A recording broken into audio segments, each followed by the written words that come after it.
Yo, it's your boy DJ Finessed, aka the crowd favorite, aka Mr. Golden Era, and welcome to Finessed with Guests. This is season 1, episode 1, so I'm super excited to bring to you a brand new podcast. And for those of you who don't know who I am a former DJ for Bad Boy Records from 2004 to 2011. Had an amazing career holding down that record label. And under that umbrella, I was able to do some amazing things, whether it be, Rap City, 106 in Park, countless NBA All-Star weekends, Super Bowl weekends, red carpet events, you name it, I did it. And I'm not saying all that to say that what I've done is, over the top, but it's really what I'm proud of is the people who I've met along the way.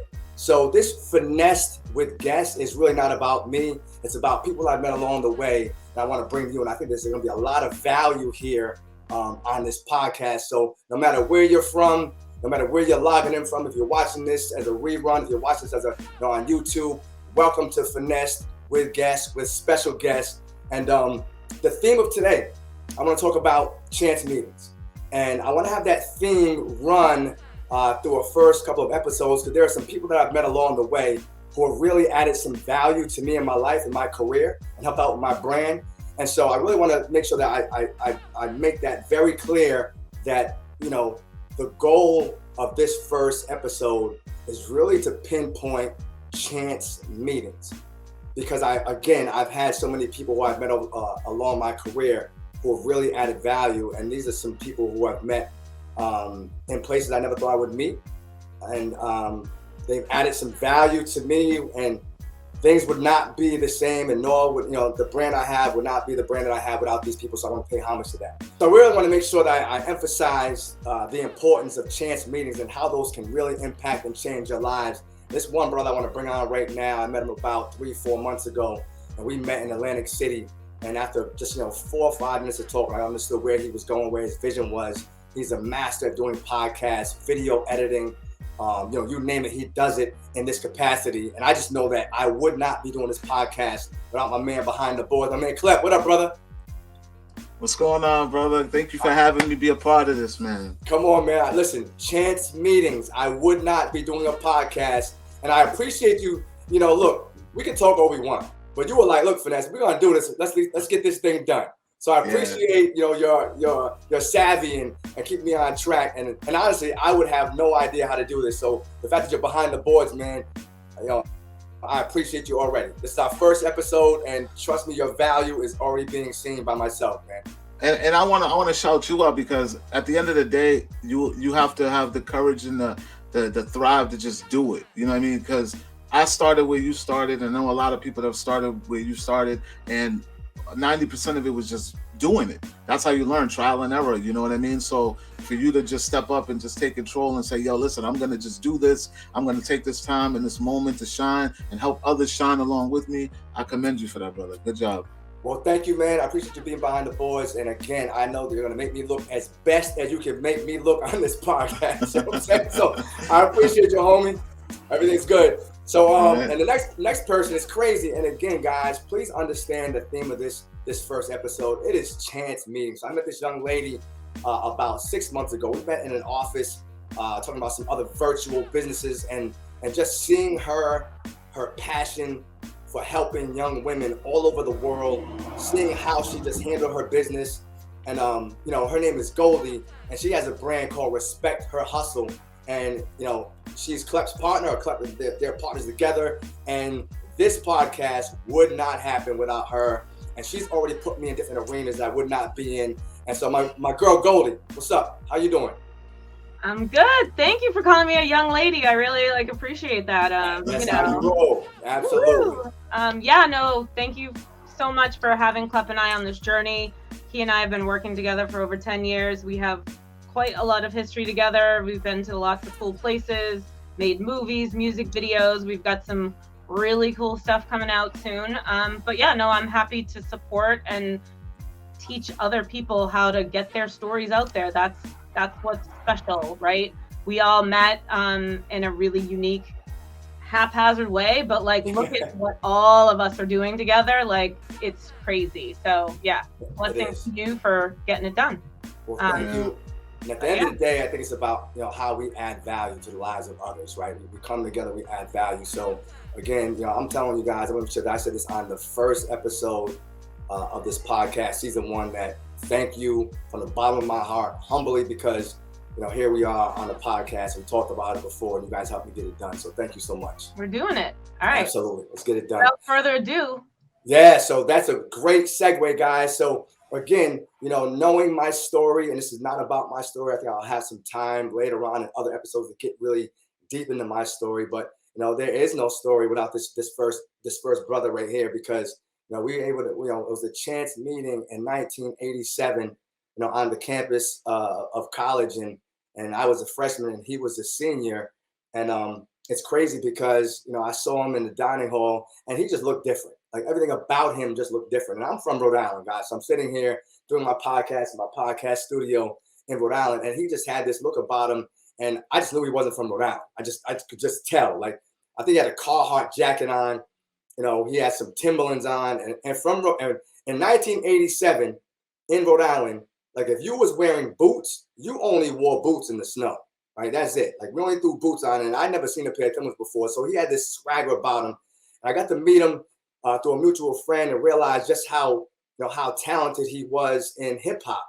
And I'm blessed to be able to call him a friend today, and I've watched his evolution in this game to become literally a hip hop legend, like literally a hip hop legend. And his body of work is second to none, and he continues to push the envelope. We've been friends since 1987, and he introduced me to hip hop coming from the Mecca of New York City, and from Rhode Island. I only saw it from my lens, and he was he allowed me to be a part of his journey and see it from his lens and from the Mecca, and that ended up catapulting my career because I saw it and saw how big it was.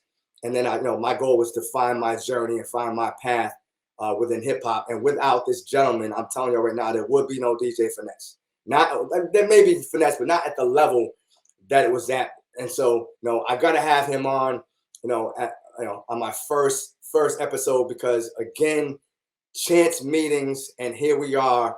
So the icon, the legend himself, from the Juice Crew, ladies and gentlemen, the one and only, my man, Masta Ace. What up, Ace? What's going on, man? What's going on? Welcome to Finessed with Friends, with special guests. And you are my friend and you are my special guest, brother. So how are you, man? I'm good. That was a nice intro. I liked it. I appreciate it. From the heart. I ain't writing none of that down. We friends since 87. That's from the heart, brother. And that's true. And you know that. I put that in the book that you that you were the you did the forward for. So let's get right into it, man. First and foremost, I like to say this, that we are in a pandemic. I want to be very mindful of that, and I truly hope that you and your family are safe and well. First and foremost, none of this matters unless we have our health, man, of our family and our loved ones. So how you guys doing? We're all well, man. We're all doing well, and just staying out of the mix and trying to avoid germs and and all of it. Trying to avoid it. Absolutely. Virus.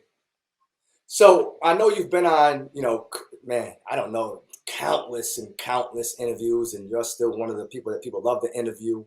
So I try to dig a little bit. And again, with us being friends, let's just have a cordial, friendly conversation, because again, it's Finesse with special guests, and you are special to me. You're dear to my heart. But let's go back a little bit. So, for those of you who may be living in a cave, right? For maybe some of you youngins that, not quite sure, who Masta Ace is, and, the mark you've made on hip hop. Let's go back to the origin. So, Brownsville, Brooklyn. What was that like growing up? Man, I grew up in the projects, Brownsville, Brooklyn, like you said. Howard Houses was the name of the housing project. I don't know if you know, but Brownsville is the home of probably and we're talking about maybe a 5 square mile piece of territory. We're talking about maybe 15, 16 different housing projects all jammed into this area. So you literally walk through one housing project, cross the street, you're in another housing project. Yeah, it's crazy. Walk through that one, cross the street, you're in another house. I mean, they're like back to back to back. And it was fun growing up in that neighborhood. You know, I had a lot of friends from my building. We played a lot of different games. There was a swimming pool in my project, so it was like right behind my building. So I had access to the pool. So every single summer we were in that pool, you know, chasing girls, just having a good time. Was you I swimming? have Was you not, splashing around? Was you swimming? Was you just kind of splashing around nah, waiting? I didn't know how to swim. It was only 3 feet anyway. Yeah. So, Okay. you know what I'm saying? Like, but we had a good time in there. We actually used to dive in there. It was clearly marked no diving, but we actually learned how to dive and contort our bodies to And not hit the skim. bottom. Yeah. And we actually used to have contests of who could dive the highest, and then dudes were diving off of dudes, like throwing dudes up in the air, like just daredevil stuff that you know the lifeguards would be blowing their whistle and screaming at us, but we didn't care. We just had a great time. Word. So so what was your um what was high school like? First and foremost, you know, was school different for you? Were you involved in sports? You know, obviously we know you're an icon as far as hip hop, and we'll get into the moment that you kind of introduced to hip hop. But what was school like for you? You know, was it sports related? Was it always into music, or was it, you know, what was high school like? Your early years? Well, I should point out that the high school that I went to was a very long way from Brownsville. It was Okay. in it was in a neighborhood in Brooklyn called Sheepshead Bay, which was I had to take two buses to get there. It was about a hour and depending on traffic, could be an hour and a half to get to school. And it was a completely different neighborhood. It was mostly Italian, Irish, Jewish. There were some black families in that neighborhood, but not many. And you know, it was a little bit of a culture shock and a little bit of Mm-hmm. an adjustment. Mm-hmm.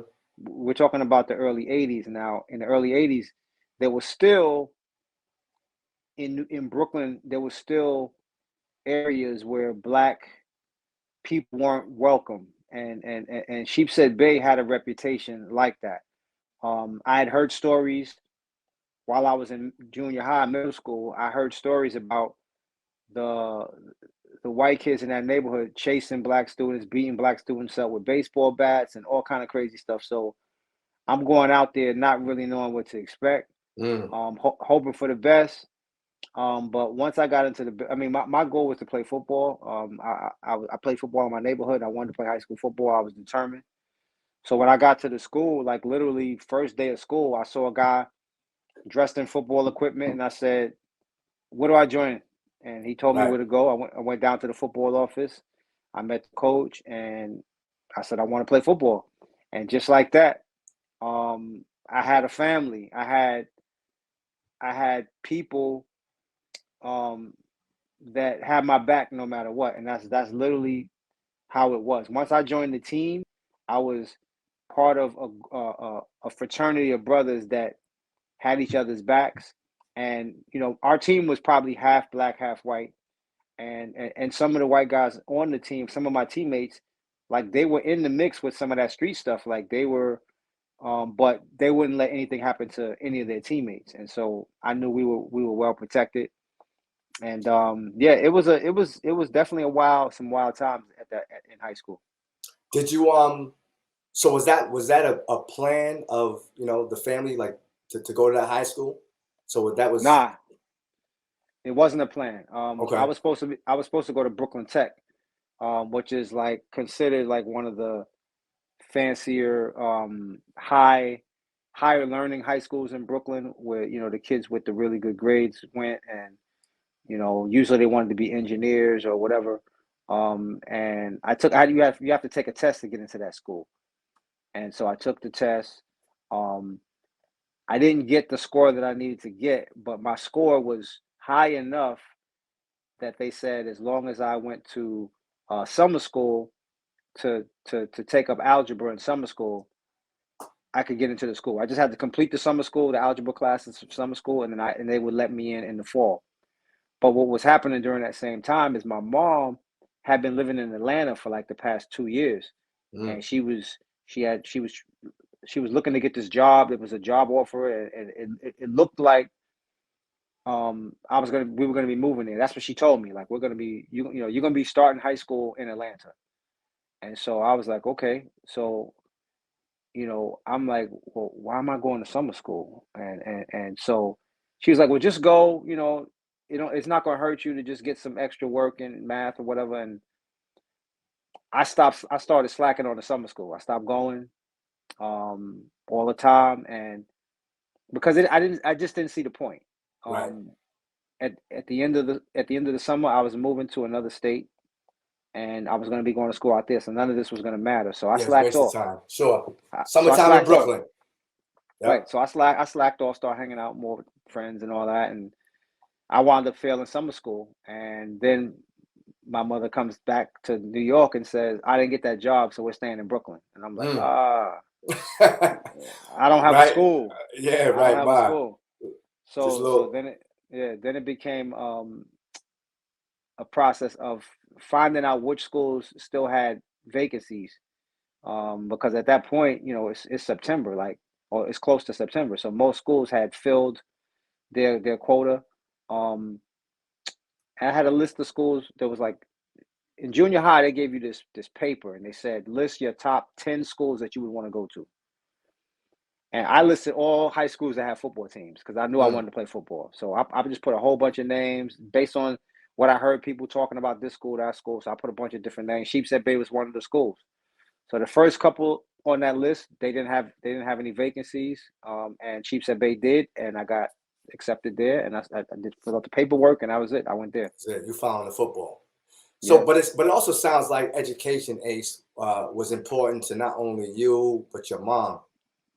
It was very important. Yeah. So you graduate from high school. At what point did you? What is your first memory of hip hop? How old were you, and what was it? Was it a song? Was it part of the culture? If you can go back, when did it hit? Like, what was like, what is this? And did it resonate? In that very moment. Well, it was way before high school. So I was probably 13 or 14. They used to have these jams. That's what we called them, jams in the park, in the basketball court in my projects. There was a couple of older guys that had equipment, DJ equipment, and they would bring their equipment out to the park, set up these big giant bass bottom speakers, get the electricity from the street lamp, and they would play music. And at that time, it was mostly disco that was getting played. Like, there was no rap records yet. It was really just disco and people dancing, and some of the older guys was smoking weed over and drinking beer over it on the side on the benches, and the rest of everybody else was dancing. And then every now and then somebody would get on the mic and just spit a couple of rhymes over Good Times as one of the beats that they would bounce rock. Absolutely. Skates. Those are the records that they would rap over. And so I was too young to really be in the park, but I would be outside the fence looking in and watching this whole scene kind of take place. And I didn't really know that I was looking at the beginnings of hip hop yet. I just thought it was a fun, scene. Fun vibe, sure. Yeah, and dudes was rapping, DJs was cutting. So I was like, oh, I like this. But it wasn't until I think I was about 14. My best friend at the time, his sister had a Sweet 16 birthday party in our house, in their apartment, which was in my projects. And somebody put on Rapper's Delight. It wasn't even out yet. I mean, it was out, but it wasn't on the radio yet. Right. And when they put it on, everybody in the party was like, "What is this?" And immediately, everybody got on the dance floor or in their living room. They moved all the furniture out, and we just all started dancing. And we must have played it 3-4 times in a row. Like, as soon as it went off, because it wasn't like you was mixing with a mixer. It was the record ends, the turntable arm goes up, it goes back, it goes down again, and it plays again. Yep, absolutely. So we let it go back like 3 times, man, 4 times, and just blew my mind because it was just like such a dope. I just remember that moment being like, this is whatever this is dope. I like this. Word. And that was it. Those are the 2 probably incidents that got me fully locked into what is this hip hop stuff. And it's crazy because, you know, I believe we're about 3 years apart, correct? You and I, you're a little older than I am, 3 years, probably, 3 or 4, almost. 3 or 4. So it was around the same time. Like I was 15 though. So you was like 13, 14. I was like 15, 16 when I had heard Rapper's Delight. And it was the same exact vibe. I remember like being in my parents' basement. And I had heard, you know, Jimmy Spicer. You know, they had some of them records, Super Rhymes, right? Yeah. But I think Rapper's Delight because and your parents digged it because it was good times to them. They was listening. They were, oh, this is good times, right? Right. So they loved it. So, and I think the same thing. I remember like over and over and over, just playing that record like back to back to back, lifting the needle arm out there. And as soon as you said, I'm like, yeah, the needle just lifted. It was by itself, it kind of controlled itself and dropped back down, right? Yep. So that was about the same time that I was like, damn, like what is this? Now I hadn't seen it. So okay, so now you're in high school. At what point did you start like really like writing rhymes? Like at what point in your age were you like, okay, like not only am I interested in this, but you know, I'm gonna start really, you know, creating some talented lines myself. Like at what point did you start writing? It was like right before high school, like right around 14. We had a little DJ crew because, you know, watching the older guys, we wanted to get down too. We wanted to, because there were a lot of tapes that floated around New York City, and these tapes had parties that were happening uptown, Harlem, the Bronx, Queens, with different rappers getting on the mic, DJs cutting, and so those tapes were dubbed over and over and over and passed around. Oh, let me get a copy, and dudes had the double tape, the radio, the boombox with the double cassette, and you would get a copy from somebody, and that's how those tapes traveled. So I was familiar with some of the break beats that DJs were cutting because I heard these tapes. And then when I was in 8th grade, one of my classmates, this guy named Michael Moore, he eventually became known as Kid Spark, and he told me in class that he had some of these same break beats, and I was like, really? And so he brought a couple to school. And it was the Super Disco Breaks and Beats with the octopus on it, and he loaned me 2 volumes. I took them home to my boys, Steady Pace, my man Rodney, went up to the crib, and we put the needle down, and we're like, yo, and all these different breaks that we had been hearing on these tapes were right there at our disposal. So we sat there and we were just cutting and bringing it back like all day, just whatever if it was eight breaks on each album, we were playing all of them joints over and over and over. And so we were recording ourselves DJing, but then, you know, the tapes that we were hearing from the Bronx and stuff, they had rap on them too, and our tapes were cool, but they were all instrumental. It was just cuts and scratch, right? Yeah, and so it's like we need to make our tapes a little better. So I was the first one to say, all right, I'm gonna put together some rhymes so our tapes could sound doper. And at first I wasn't even writing my own stuff. I would just take a rap that I heard somebody say on a tape from the Bronx or the Harlem, wherever. I would change his name and just switch a couple of lines so that it was about me, and it was still his rhyme, but it was my name would be in it. And if he said his crew's member names, I would put my crew member names, and that's how it. So that was the beginning. That was the start of me hearing myself on a tape, and I distinctly remember hearing myself and saying, "I sound weird. I sound like that. Like that's how my voice sound like to y'all," because I wasn't used to hearing my voice on a recorded. Sure. I was used to, because how you sound to yourself when you talk is not how you sound to other people outwardly. Right. So it took some getting used to, but that was the beginning. That was the first couple of times that I tried to, rap. Now, was you always Masta Ace? I know Steady Pace being your first DJ. Was he steady back in the day? How did the name Steady Pace come up? How did y'all, was you always Masta Ace? When did that name come about? He was always Steady Pace from what I can remember. But I'll start like I said, I started off DJing. So I was DJ D. DJ D, okay. And DJ D. And then when I started doing the little raps on the tapes, I said I'm gonna call myself D Ski. So that's what I would say on my rhyme, D ski. Yeah. And then ski started to kind of get played out as the years went on. Right. Cool rock ski. Everyone had a ski, Cause, right? Because ski was like a 70s kind of term. Yeah. And we were well into the 80s now. And I'm like, man, like, I need to switch it up. And so at that point, we had Grandmaster this, Grandmaster that. So I was like, all right, I'm gonna you go master something because everybody's master something. And I saw a graffiti piece in my neighborhood with a ace of spade, and I was like, all right, Masta Ace, I like that. I'm going with that. And so that's how that name came about. That's how it originated. That's what's up. Yeah. Yeah.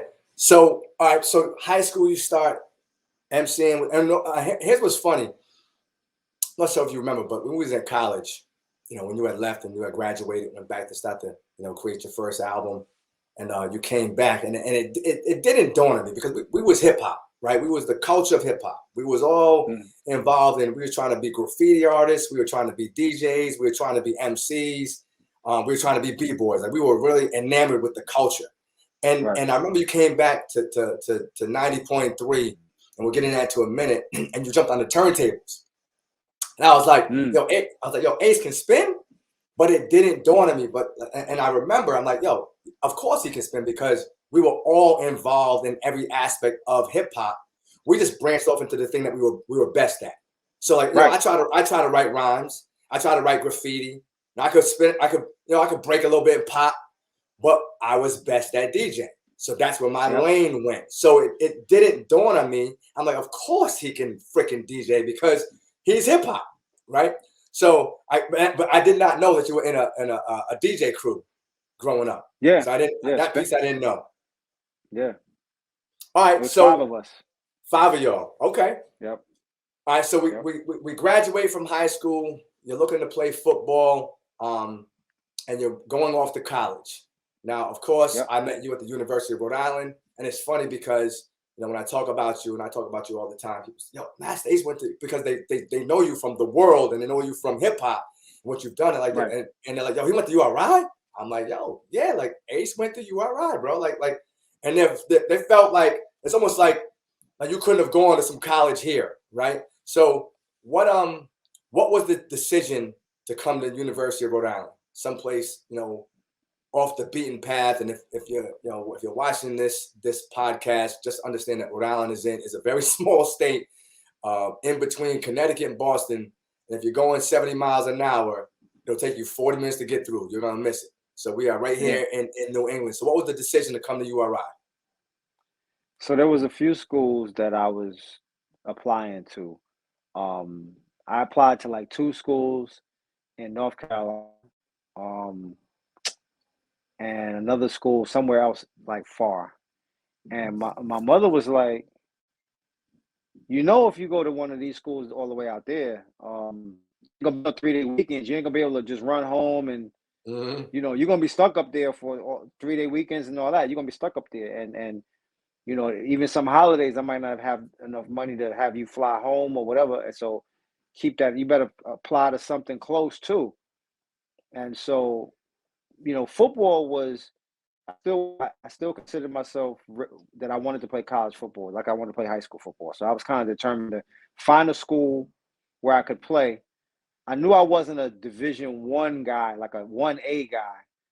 I wasn't big enough, wasn't fast enough, wasn't strong enough, but I thought I could play 1AA. That's what it was called back then. It's called something else now, but sure. I said, well, I could play 1AA. So I applied to all these 1AA schools, and I found Rhode Island had a 1AA program, and they were close enough to New York where it kind of would make sense. If I needed to get up there, it would be, you know, wouldn't be crazy. It's reasonable distance. And so I applied to Rhode Island as one of the 1AA schools.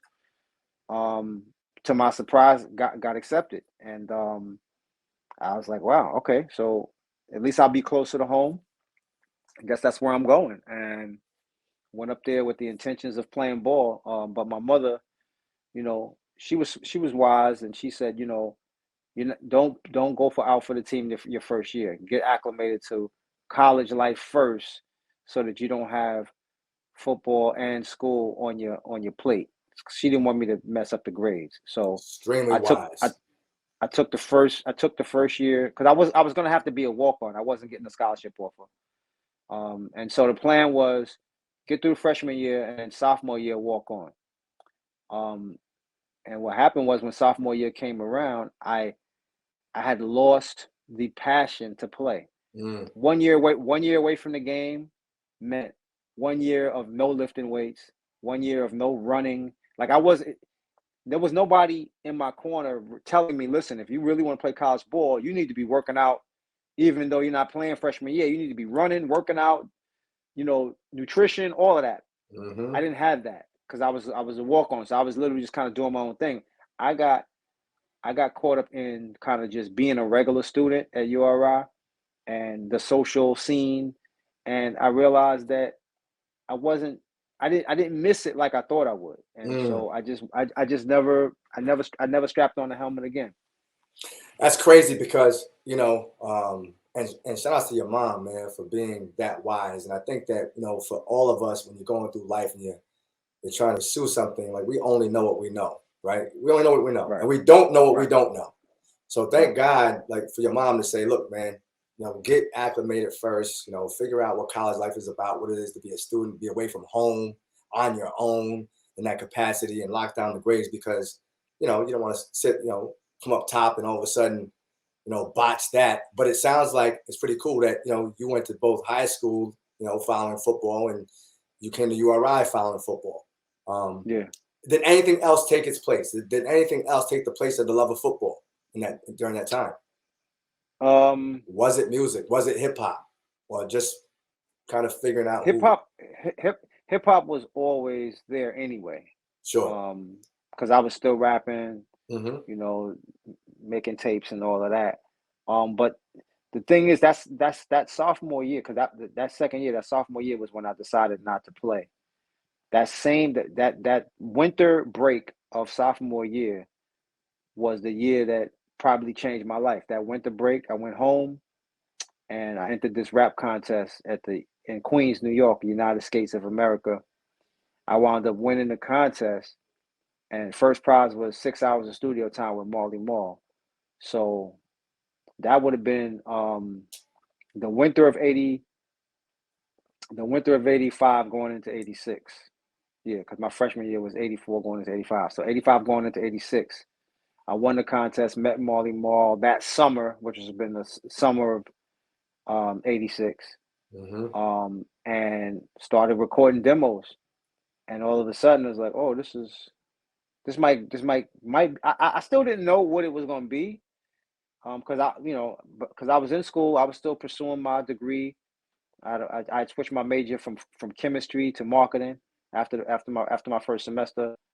And I was a business administration student, and pursuing. I wanted to be in advertising. So I still wasn't looking at music like it was a viable career. It was just something I was doing, a hobby. If anything, it was a hobby.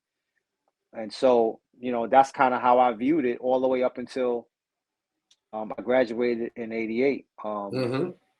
And then suddenly, that year when I graduated, Marley said, "I'm doing this album. I want to put 2 of your songs on my compilation album." Mama in Control.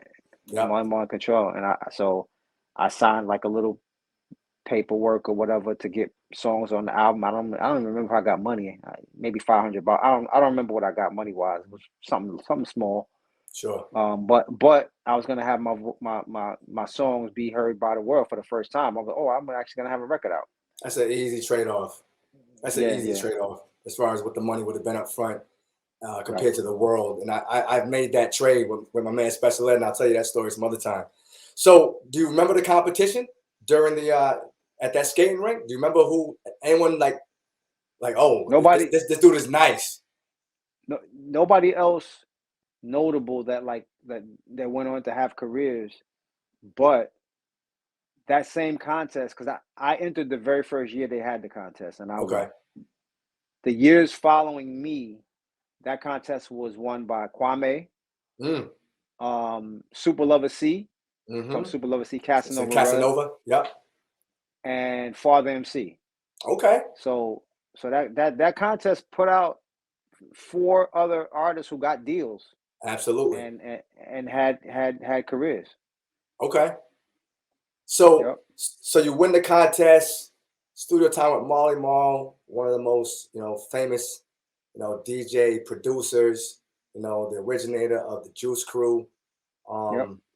And I know that when you graduated, you went home to start working on your first album, Take a Look Around. I know, I would say obviously one of the most notable, posse iconic classic records comes out in 1988 called The Symphony.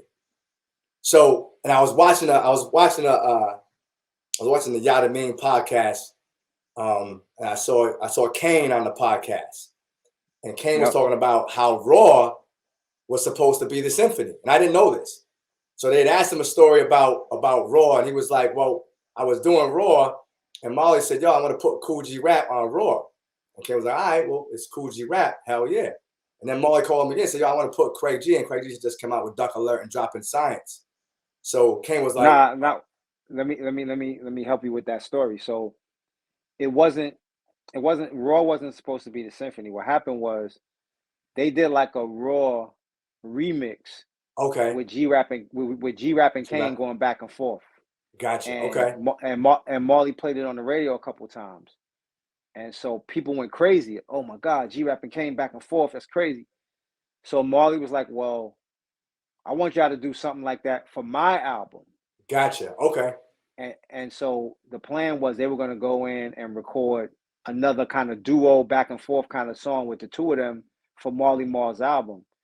And then Craig asked to be, he overheard the conversation and wanted to see if he could get on the song with them, and they agreed to let Craig on the song. I was merely there as Craig's ride. I drove Craig to Marley's crib so that they could record, and I hung out because I wanted to hear these new rhymes. At that point I met Kane that same day, by the way, for the first time, and so he didn't know me, I didn't know him, but I was a fan from just a couple of records that he had out. Raw being one, Get Into It, just rhyming with Biz. All those records, I was like, man, this guy is like special. So I was excited to just be in the studio to hear whatever this new dope ass rhyme was that he was going to say. And by virtue of me being there, Marley came up with the bright idea of throwing me in the booth first because they were debating about who was going to rhyme first. Nobody wanted to get in the booth first. And some of it was, gamesmanship. I want to hear what they say before just in case I want to change my rhyme or switch up a couple of lines. Yeah. So I think they all kind of wanted to hear somebody else spit first before they went. And so they were debating about who was going to go first. And Marley just off the cuff was just like, yo, I'm going to let my man Ace go in there and warm it up. And I really don't think he was planning on keeping me on the song. I think it was just a way to kind of warm everybody up. You bodied it, bro. So I went in and said one of my memorized, like they all wrote to the beat. I didn't write to the beat. I spit something I had memorized. So, and I'm glad you told the story, man, because, I wanted to ask you how that came about. And so obviously you didn't have time. It wasn't like you got to hear them and then change your rhyme up. Again, you talk about the gamesmanship, like, oh shit, like this is Kane, this is Cool G, and this is Craig. I'm like, I gotta go write some fire. So you just came with something you felt was really, really something that they would respect. Is that fair to say? Something that they would find value in as far as when you spit it? Or you just said, I don't know, let me just warm this up? I just spit what I thought fit the beat, really. Okay. Like I had other verses that I could have said. I don't know what made me choose that particular rhyme. I felt like it could work or whatever, and I thought the cadence I thought Kane would appreciate because to a certain extent he influenced some of the cadence because I was listening to stuff he was doing.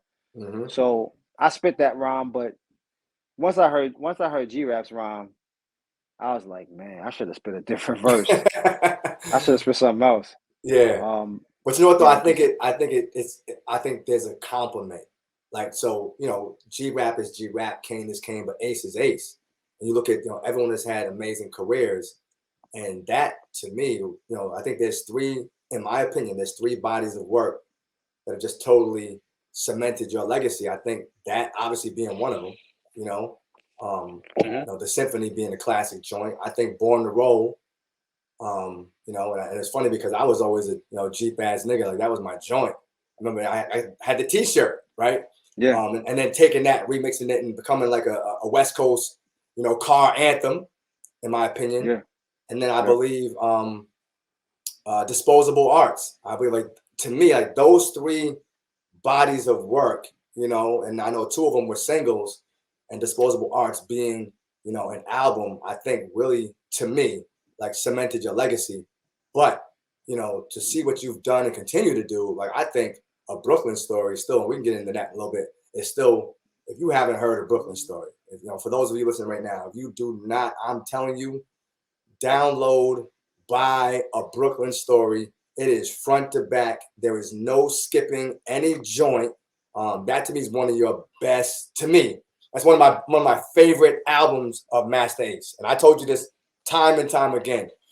So okay, well, the cool thing about that is that it's my most recent project, so that means I'm doing something right.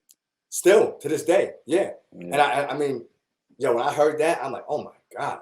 I'm like, oh my god. Like, yo, he's still killing it. Okay, so Symphony comes out 1990. You're able to drop your first album. Take a look around. You know, what did that feel like? You know, how much did the Symphony inspire, you know, that album as far as the creativity? You know, where was you trying to go with the Take a Look Around album? You know, did it do what you wanted it to do? Is there anything that you would have done differently looking back now, as far as your first, you know, your first album? I mean, it was my debut. I definitely didn't know what I was doing. I was really just following the lead of Marley, who was, you know, spearheading the production. And, you know, I had a lot of input into the beats that were used on that album, like a good 5, maybe 6 of those samples I brought to the table that I wanted to rap over. And then, you know, we had other producers on there as well. Mr. C produced 3. My boy Unique produced 1. And I pretty much was co-producing everything with Marley. And so, but it was all learning. It was all learning. I was asking tons of questions. We were in the studio. You know, why'd you turn that knob? What does that do? How do you get this sound? How does this part? Why is it so deep? How'd you make it deep like that? And, you know, Marley would answer my questions, and, you know, he wouldn't give me every single secret, but he would tell me a lot of the tricks of the trade. And I didn't know it at the time, but I was in school, in a sense, on the job training for my future going forward, which was being able to do albums on my own without him there. Yeah. It's crazy because it sounds like you were asking him the questions I was asking you. Like I was asking you tons of questions about hip hop, right? What I'm saying, and being that same sponge, as far as, you know, wanting to know things that I just couldn't see, you know, here in Rhode Island. Not that, you know, Rhode Island wasn't, you know, a burgeoning, you know, place of hip hop, but, you know, I feel like I got to jump ahead. Like I feel like I really got to jump ahead by being around you and going to New York and going to the birthplace where most people here in Rhode Island didn't have that access. Of course, you could drive down 95 South all you want, but I had Masta Ace as a friend. You know what I'm saying? So I remember like going to the certain parties. I remember, you know, the questions we had. I remember being in the studio with you and Paula Perry and Lord Digger. Like I remember like those things. I remember literally, you probably don't remember this. I remember driving around in your Jeep in Brooklyn, and I remember you telling me about Eminem. And I remember I was like, yo, who's coming out and it's hot? I remember talking about Eminem. And I remember you had a cassette tape of Redman. You're like, oh, there's this kid named Redman that's coming out too. That's crazy from Jersey. I remember it was Mike, yourself, me. I remember like you were talking about Eminem. And what year was this? Oh, this maybe 89. No way. 90. No way. I know there was a cassette tape we had. You was playing some kid. Redman was freestyling. It wasn't Eminem. I didn't hear Eminem till I didn't hear Eminem until So maybe, all right, so maybe 90, my timing is wrong. 99. Yeah. No, but I remember being around you and hearing about because I wasn't around no one else. Maybe Redman, because Redman was definitely around. So maybe it was Redman. I remember you having a cassette. He was freestyling, literally on a cassette, because it was cassettes back then. We didn't have no damn DVDs, right? We didn't have no CDs. Yeah. We didn't have no MP3s. So maybe I'm wrong about the Eminem piece, but I do know. I remember you talking about Eminem. I remember you talking about definitely Redman on a cassette tape. I think it was the freestyle, like a house party that you recorded. Cassette was flying around. But I say all that to say again, as far as just the influence of things that I probably would have never heard Redman on a cassette, freestyle tape, and just just having access to things that wouldn't have come to my table, if not for you, and just opening my my mind to just the possibilities and just how to really navigate these different waters that just wasn't familiar to me. Right. Now how was it with your mom? As far as I know, your mom is your world and your biggest supporter. How did mom feel about you getting into hip hop and the support system from her? She was not feeling it at all. She wasn't. Nah, because I did 4 years of college. I got my degree. I got my bachelor's degree in marketing, and I graduated in '88. And the symphony came out at the end of '88. We shot the video, which came out. We shot the video in '88, but it came out in '89.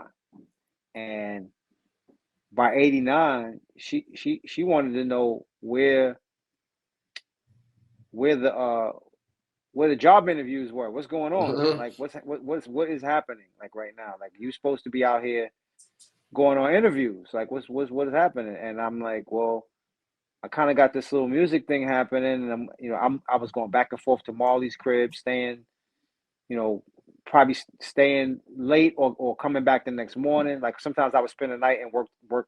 We would work like 2 days, and so she was not feeling, that, and to her it was a, it was a flash in the pan kind of thing, like.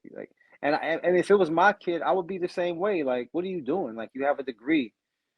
You're chasing something that's probably not going to happen. Sure. And so she just wanted me to, be smart about it. And I think towards the middle to end of '89, she started really getting impatient. And she was like, you gotta handle your business, and I wasn't. And she would leave me like notes on the refrigerator, lists of things to do. Go to the cleaners, go to the grocery store, buy this, buy that, get my clothes out the cleaners. Like, it was her way of like trying to make me work. She didn't want me just sitting around. I'm 22, 22 21, 22 years old.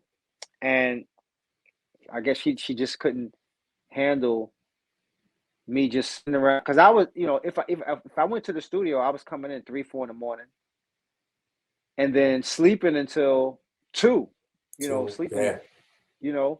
And she going to work every day, and like that. Any single mother, that's not going to work. Like, come on, you can't be a bum sleeping till 2 in the afternoon. Like, you about to, you're a grown man, right? And so she had left me a note one day, and she wanted me to do XYZ. And we lived in one of those railroad apartments where, the front door, you had to walk through a long hallway to get to the back room, to get to the kitchen, and the other bedroom and the living room was all the way in the back. My bedroom was all the way in the front by the front door. And so this particular day, she left me a note with a bunch of things to do. I got up, got dressed, and left the crib, and never even went in the kitchen. I didn't even see the note. And so when she came home from work, she saw that nothing was done. And when I got home either that night or that next day, no, it was the next day, because I was at the studio again till the next day. And when I woke up that next morning, there was a new on the refrigerator, and it basically said, "I want you out by your birthday." Wow. So that was her tough love nudge. You know, she was trying to get my attention. Mm-hmm. I don't know if she would have really Followed followed through. through and kicked me out, Excuse because me. that's kind of like not who my mother was. But she wanted to get my attention, and what she didn't know was at this point my album was almost done, Mm. and I ended up signing my deal and getting my $25,000 advance, and that was like maybe a month or so right before my birthday. And so I actually moved out like she asked right before my birthday. I got my first apartment in Brooklyn, and it was a proud moment for me, Of because course. it was kind of like she didn't think it was going to happen. And look, Mm-hmm. I told you, you just had, be patient. Look, I got 25 grand, and man, that money was going so fast. But it was just it was just more finally getting out on my own, which is really what all that she wanted. And for that I moved out in 90, and right before the album came out, and I've never I've been on my own ever since. Well, it's crazy because, obviously, even as a DJ, I've had, more than enough, self-employed years. And, I consider myself to be an artist, and it's tough to get out of artist mode, right? I think artists, we always think that if I'm not in the studio today, like, I'm gonna miss this shot. Like, there's something that's right around the corner. And so other things take a back seat, right? Chores, like running running errands, like the small things that mom and dads and people want you to do because they're not in our shoes, like they're not walking in our shoes. And sometimes it's really tough. At least the way I think is like, you don't want to miss an opportunity because that could be the opportunity that gives you your biggest break, right? So that sits in the forefront of pretty much everything. But I think there has to be some sort of balance, right? So is there a time where it started to make sense for mom? And I talked about being a single parent. Was dad ever around? Nah, my father wasn't around. He actually passed away when I was around that time. I was in my early 20s. And I hadn't seen him for many, many, many years. I didn't Okay. really have a relationship with him. Okay. But yeah, I just she started to, once the first video dropped, not the symphony video so much, but the Me and the Biz, my Me and the first single. Once the video dropped, and I had ads in the magazines and all of that stuff, and then I had my own place. I remember inviting her over to see my new place for the first time, and she looked over at the kitchen and saw dishes in the sink, and I was like, "Yep." And I don't have to wash them if I don't want to. I just felt so Yeah. good to be like, I'm you ain't gonna I'm have to tell me to grown. wash. Yeah. You I'm paying for can't tell this. me to you can't tell me to wash dishes no more. Them Right. days are over. I'm paying for them dishes to sit right there in that sink, right? Yep, Right. yep, I get to them when I get to them. yep. So now, all right. So you're having some success, obviously, in hip hop. Were there any, people who truly influence your style, people that you were looking forward to working with, wanted to work with? And, I think that's a question I always wanted to ask you too. Like, like it's funny because I remember going to your 50th birthday party and seeing, and even again, I mentioned Eminem.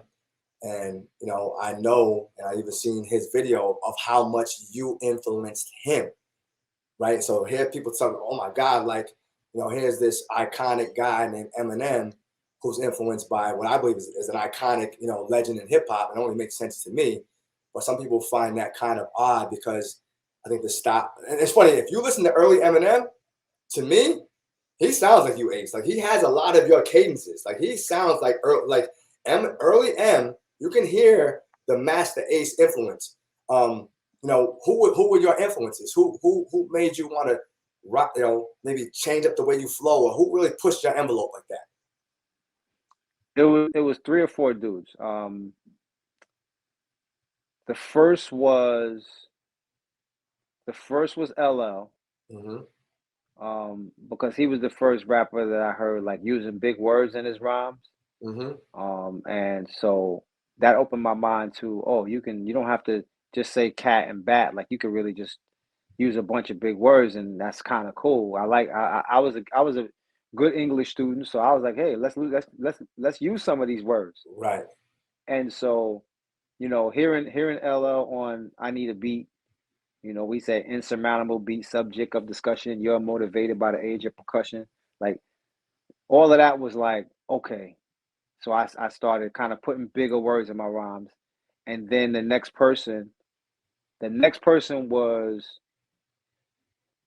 probably Rakim. Rakim would be the next guy. And then right after, like literally like Rakim, and then 2 months later, I heard the first Kane song, which was just rhyming with Biz. What was it about Rakim? Do you know, like, was it something just his delivery? Was it his style? Was it his flow? It was the delivery, the coolness of the delivery.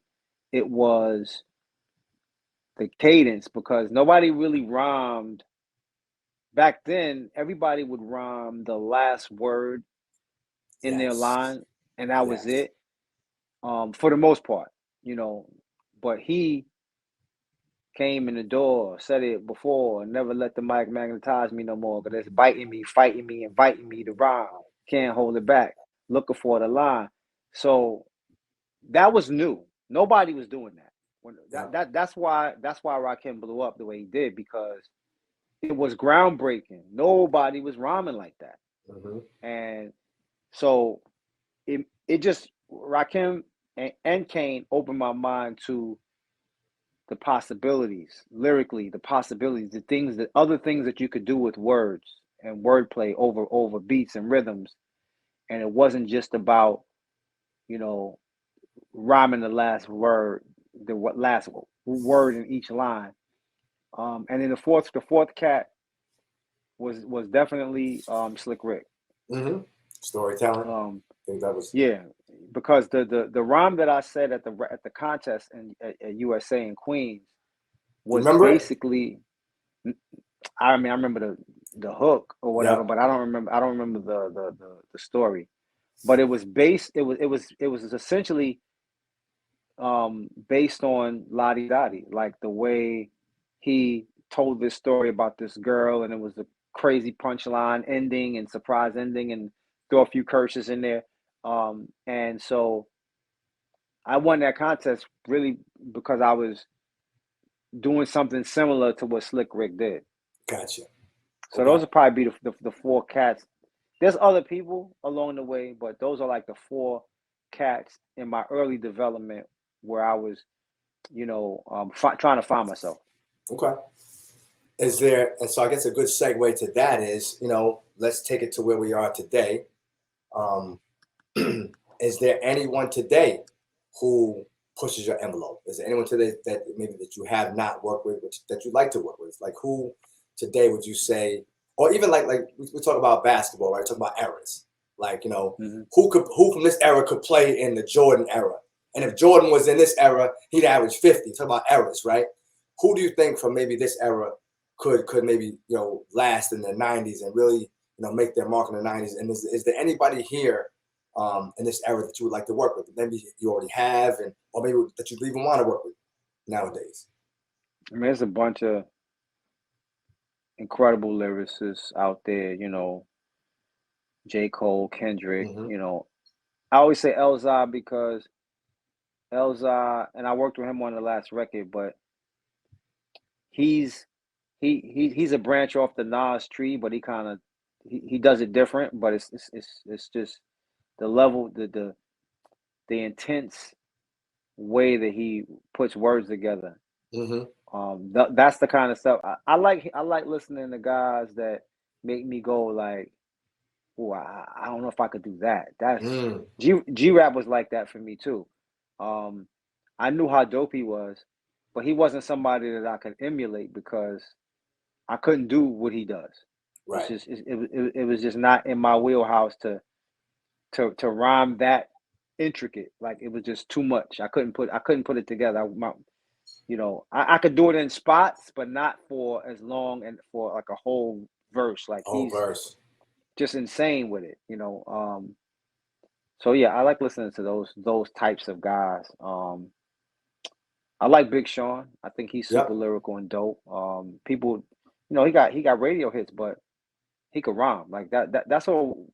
It always comes down to me. Can you rhyme? Like you can have a radio hit, but if you can't rhyme, I'm not gonna be impressed by you. You might have a big record, it might go platinum the whole bit, but I can listen to the verses and I don't hear nothing exciting. Then I'm you're out not of gonna get there. mentioned from. You're not gonna get Sure. mentioned. Yeah.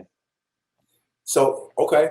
So and again, you know, we look at, you know, there's so many people that influence us to be the best versions of ourselves. So even though you couldn't, obviously, you felt like you couldn't, you know, spit the way, you know, the way a Cool G spit. I'm sure his, you know, his tenacity and the way he rhymes still helps you become the best Masta Ace could be, because, like, you know, you always want to compare yourself, right? You always want to say, okay, look, you know, he's here and he's helping me get to a level even beyond where I'm at. So I'm sure there's a lot of growth in, you know, seeing these other artists that really help you push your envelope and help you grow as an artist yourself. Would you agree? Definitely bar setters. I call them Mm-hmm. all bar setters, and it's a double entendre, I guess, because it's the bar set and then the rhymes of the bars too. So you know, the LL was a bar setter. Kane, Rakim were all bar setters for me. You know, G Rap was a bar that I was like, nah, I ain't trying to jump that high. That's too high. But definitely. So okay, so now, you know, obviously, you know, where do you see yourself in the next 5 years? You know, where do you see Masta Ace in the next 5 years? You know, what projects are you working on right now that you're proud of? Um, you know, what's on the horizon for you? Is there an end date? Is there a time where you say, you know what, you know, I've had an amazing career and I want to, you know, start to taper it down, wind it down, or it's like, nah, man, listen, I'm still dope and people still want what I do, so I'm gonna do this till the wheels fall off. What's in the next 5 years for Master Ace? I don't have an end date, but um, I am working on another album with Marco Polo, the Brooklyn Story. Brooklyn Story was so well received Mm-hmm. that we need to, you know, do it again. And so we're working on what we have. Marco's done his part. I'm sitting on like 15, 20 beats of his that I love all of them. I ain't gonna be able to write to all of them, but I love all of the beats we have. And I'm gonna write this album now. Like I'm starting it now, top of the Mm-hmm. year. But most of these beats I've had since 2020. But like I told Marco, 2020 was just too much going on politically and in the world, and I didn't want to write an album with that on my That energy, mind. I didn't want, yeah. yeah, I didn't want to, because the album would have been all about that, and so he understood, and so we, you know, I've been sitting on these beats for 2 years, and now it's 2022, and I told him, you know, top of the year, I'm gonna start getting at it. So we have like 3 songs done, or not done, but 3 songs recorded. And I'm writing to like 2 or 3 others, like, but it's a process. So I Okay. have that going on for musically, and then I'm actually I've been writing for the last 4 years or 3.5 years. I've been writing this hip hop musical in conjunction with a hip hop theater company called Rhymes Over Beats. They're on board. They've helped me get to the point that I'm at right now, which is I've had my second table read with actors. The last one that we did was virtual. It was in December, and we had people get on a Zoom call and we read through the script like it was really like a real play, and um, played a couple of the songs. But I'm working on that as well. That's been taking up a lot of my time, trying to get that musical done. But those are the two kind of immediate things that's on the horizon. Okay. And well, if you could, what's the difference between writing a musical and, you know, writing an album or writing you know, 16 bars, and do you see much difference? There's a big difference. When I do my albums, I usually work on the songs first, and then I work on the skits and put the skits around the songs. The musical is actually the opposite. So you got to work on the dialogue and the story first, and then figure out where you write the songs to fit the story from the dialogue. So Mm, that's kind of the process. It's different. okay. It's completely opposite. Is there a lot of going back and forth and changing some things up and trying to make it, is there a lot of drama in the writing as well? There's a lot of drama, and you know, writing a musical or a play is tricky because if you change one aspect of the story, it could unravel the entire. It's like pulling on one little thread on the sweater. Like, oh, let me just get this thread, and you pull it, and then the whole arm falls off. And it's like, oh man. So I've had a few of those instances along the way where I needed to make major changes to a particular story, one character storyline, and when I changed it, I had to go back and fix everything that happened before it, and you know, it's a process. Mm. Anytime, okay. So I know it's still somewhat in the pandemic. I know it's changed a lot for you as far as tour dates, shows, and you got to be obviously careful where you go, and it has, people had to pivot. Anything coming up, as far as, do you see any of the cloud lifting as far as, shows for Masta Ace, anything, do you see that starting to happen again as well? So I've done one show during the pandemic, a show in Boston. But other than that, my last show was February of 2020. That was my last tour. And right now on our calendar, we have a European tour planned for June of 2022, assuming that things in the world are okay. Right. So we're hopeful that when we get to June that that tour is still in place, because there was a tour in October of 2021 that didn't happen. It was planned for the end of October of 2021, and the main show was a festival in Paris, and that got canceled because the climate had changed in France with the pandemic and vaccinations, and the numbers were going up, and they canceled. And once they canceled, it canceled the whole tour. Right. Yeah. So hopefully we get to June and it's all good, because a lot of these venues they're already promoting the show. Jazz Cafe, which is in London, is one of the big venues that I've played at. I've probably played at Jazz Cafe 5 times, and they always bring me back. And they are already advertising and promoting the show, which is a good sign, because that's a big well-known venue in London. So they're trying to get back to normalcy as well. So they're just kind of wishfully thinking that things are going to be better by June. Okay. So as we close it out, Ace, again, you and I could probably sit on here for hours, man. It'd be an episode of Drink Champs, right? We could go into so many different other things. And I like to ask this question to everybody. What would early Ace tell older Ace? If you could tell older Ace something, and are there any regrets? Would you do anything differently if you had the chance? I don't think young Ace could tell older Ace anything, because young Ace didn't know anything. It would be older Ace talking to younger Ace. Okay.